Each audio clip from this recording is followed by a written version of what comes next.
দুইটা পাপ জীবনে করবেন না।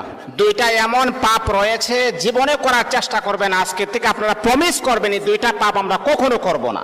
আপনি নামাজ পড়েন নাই, আল্লাহ তাআলার যদি দয়া হয়ে যায় তাহলে আপনাকে মাফ করে দিবেন।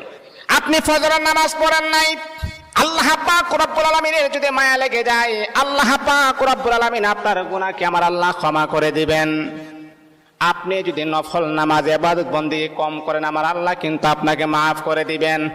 কিন্তু আল্লাহর নবী বলেন দুইটা এমন জঘন্যতম পাপ রয়েছে, এই পাপগুলার ক্ষমা আমার আল্লাহ জীবনে কখনো তার বান্দাকে করবে না। দুইটা পাপ এমন জঘন্যতম পাপ, এগুলা করা যাবে না। এক নাম্বার হচ্ছে অন্যের হক নষ্ট করা। অন্যের হক কখনো নষ্ট করবেন না। আজকে নিজের ভাই বোনের হক নষ্ট করে দেয়, অন্যের হক নষ্ট করা যাবে না। দুই নাম্বার হচ্ছে আল্লাহ পাক রব্বুল আলামিনের সাথে শিরিক করা। যদি কোনো বান্দা আল্লাহ পাকের সাথে শিরিক করেন, আমার আল্লাহ